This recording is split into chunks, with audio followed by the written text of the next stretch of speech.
అధ్యక్ష, ఇది దయచేసి గౌరవ సభ్యులందరూ ఫాలో అవ్వాల్సిన ఇష్యూ. అధ్యక్ష, పార్థసారథి గారు మంచి ప్రశ్న వేశారు.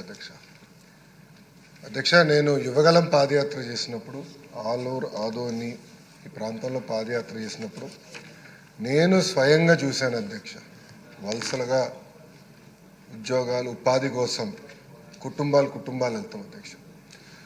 ఇప్పుడు కూడా బాగా గుర్తారు అధ్యక్ష. ఒక బొలెరో ఆపి నేను చూస్తే కింద ఆడవాళ్ళు ఉన్నారు, పైన ఒక చెక్కేసి దానిపైన మగవాళ్ళు కూర్చున్నారు. అంటే ఎండకి ఆడవాళ్ళు ఇబ్బంది పడతారు. నేను లెక్క పెట్టినంత వరకు 200 బండ్లు ఒకే రోజు నేను నడుస్తూ వెళ్తుంటే ఒక రోజు 200 బండ్లు నన్ను దాటుకుని వెళ్ళినాయి అధ్యక్ష. నాకు ఇప్పుడు కూడా బాగా గుర్తు, అక్కడ నేను హామీ ఇచ్చాను లిఫ్ట్ ఇరిగేషన్ ప్రాజెక్ట్, కానీ అది నేను క్యాబినెట్ మీటింగ్లో కూడా చర్చించాము. అది తప్పనిసరిగా చేసి సాగునీరు కర్నూలు పార్లమెంట్కి అందజేసే బాధ్యత ఎన్డీఏ ప్రభుత్వం తీసుకుంటుంది. గౌరవ ఇరిగేషన్ శాఖ మంత్రి గారు ఇక్కడనే ఉన్నారు, ఆయన కూడా తెలుసు, ఎందుకంటే మేము చాలాసార్లు మాట్లాడుకున్నాం. వాస్తవంగా అధ్యక్ష, నంద్యాలలో పాదయాత్ర చేస్తే నంద్యాల తర్వాత కర్నూలుకి వచ్చా, తెలిసిపోయింది అధ్యక్ష. ఈ పార్లమెంట్ నుంచి ఆ పార్లమెంట్కి వచ్చా నాకు అర్థమైపోయింది. స్టాక్ డిఫరెన్స్ ఉంది రెండింటి మధ్యన. సో నేను స్వయంగా చూశాను. ఇది చాలా సీరియస్ ఇష్యూ, దాంట్లో ఎలాంటి సందేహం లేదు. ముందరగా మీరు అన్నట్టు సాగునీరు తాగునీరు అందజేయాలనేది మేము లక్ష్యంగా తీసుకున్నాం. గౌరవ ఉప ముఖ్యమంత్రి గారు పవన్ అన్నకు కూడా నేను 2-3 సార్లు ఇష్యూ చెప్తాం కూడా జరిగింది. అది ఫస్ట్ ఇష్యూ. రెండోది, ఇప్పుడు పార్థసారథి గారు అన్నారు, గ్రాస్ ఎన్రోల్మెంట్ రేషియో కానివ్వండి, లిటరసీ రేట్ కానివ్వండి, డ్రాప్ అవుట్ కూడా చూస్తే అన్నిట్లో కర్నూలు జిల్లా కర్నూలు పార్లమెంట్ వెనుకబడి ఉంది. అది వాస్తవం, దాంట్లో ఎలాంటి సందేహం లేదు. అందుకే మీరు ఈసారి చూస్తే డిఎస్సిలో రిక్రూట్మెంట్లో పెద్ద ఎత్తున కర్నూలుకే ఉపాధ్యాయులు రాబోతున్నారు అధ్యక్ష.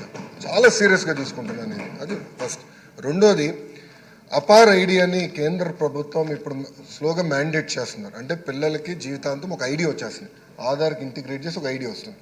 సో కేజీ నుంచి పీజీ వరకు అదే ఐడి వాళ్ళతో ట్రావెల్ అవుతుంది. సో ఇప్పుడు మేము మాట్లాడుకున్న ఏంటంటే అపార్ ఐడి ద్వారా మేము ట్రాక్ చేద్దాం. ఒక కంట్రోల్ రూమ్ పెట్టి ట్రాక్ చేసి పిల్లలు ఎక్కడున్నారు, ఒక వారం పాఠశాలకు రాకపోతే ఎందుకు రావట్లేదు, ఎక్కడికి వెళ్ళారు ఈ పిల్లలు అనేది ఇప్పటి నుంచి ట్రాక్ చేద్దాం. సో ఆ ఐటీ ఇన్ఫ్రాస్ట్రక్చర్ మొత్తం మేము తయారు చేస్తున్నాం. ఎడ్యుకేషన్ పైన ఎటుకో షార్ట్ డిస్కషన్ ఉంది, ఇన్ డీటెయిల్ వెళ్ళిపోతే ట్రాక్ చేసి ఒక్కరు కూడా డ్రాప్ అవుట్ అవ్వకూడదు. ఇక్కడ 2 విషయాలు. ఒకటి, మీరు అన్నట్టు హాస్టల్ చాలా లిబరల్గా వాడేసాం. మీరు ప్రశ్న అడిగారో లిబరల్గా చెప్పాం.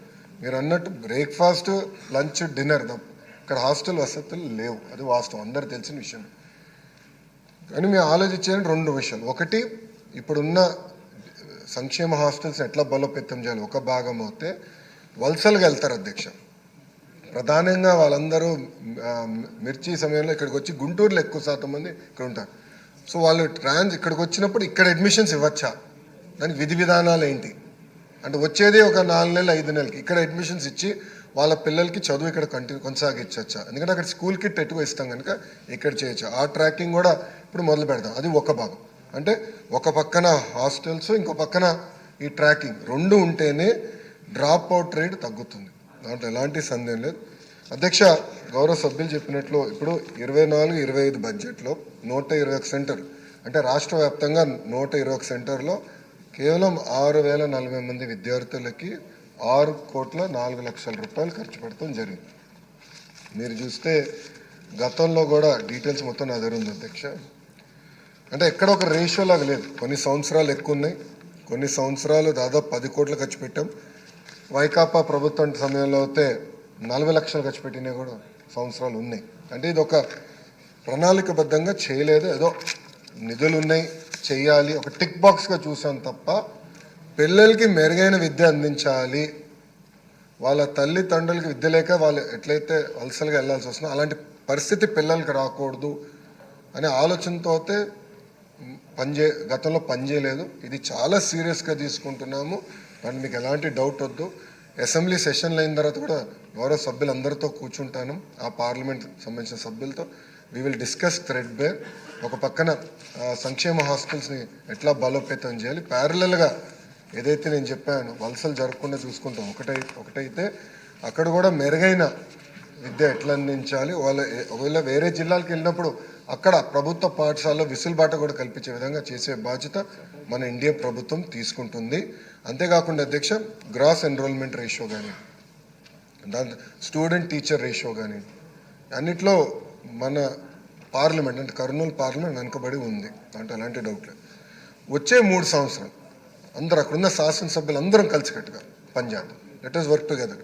అక్కడున్న CSR ఫండ్స్ ఉన్నాయండి, సర్వశిక్ష అభియాన్ ఫండ్స్ ఉన్నాయండి, లేదంటే ఎడ్యుకేషన్ డిపార్ట్మెంట్స్ ఫండ్స్ ఉన్నాయండి, 3 కన్వర్జెన్స్ చేసి పెద్ద ఎత్తున ఫోకస్ చేయాల్సిన అవసరం ఉంది. అంటే ఎలాంటి డౌట్ లేదు, చేద్దాం. కలిసికట్టుగా చేసి 3 సంవత్సరాలు మార్పు తీసుకొచ్చే బాధ్యత మనందరం తీసుకుందామని సభాముఖంగా గౌరవ సభ్యులు తెలుపుకుంటూ, మన ప్రభుత్వం ఈ ఇష్యూని చాలా సీరియస్గా తీసుకుంటుంది. ఆల్రెడీ ఆర్టికల్స్ కూడా, ఎందుకంటే ఇది ఆల్రెడీ మాకు ఒక ట్రాకింగ్ సిస్టమ్ పెట్టుకున్న ఆర్టికల్స్ కూడా వచ్చినాయి. ఏ పేపర్లో వచ్చినా కూడా మేము చాలా సీరియస్గా తీసుకుంటున్నాం. అంటే బ్లూ మీడియాలో వచ్చినా కూడా, ఆర్టికల్ బ్లూ మీడియాలో వచ్చిన ఆర్టికల్కి వెయిట్ ఉందా లేదా రివ్యూ చేసిన తర్వాత నిర్ణయం తీసుకుంటున్నాం. ప్రతిదీ చాలా సీరియస్గా తీసుకుంటున్నాం. మీకు డౌట్ వద్దండి ఈ విషయంలో. మేము రాబోయే 2-3 నెలలు మార్పు అనేది మీరు గమనిస్తారు. ఇంకేమైనా ఫీడ్బ్యాక్ ఉంటే కూడా గౌరవ సభ్యులు తప్పనిసరిగా మాకు ఇవ్వండి. కలిసికట్టుగా ఇది సీరియస్గా తీసుకుందని గౌరవ సభ్యులు తెలుసుకుంటూ నేను సెలవు తీసుకుంటాను. క్వశ్చన్ నెంబర్ 801 నిమ్మల రామానాయుడు గారు. ధన్యవాదాలు అధ్యక్ష.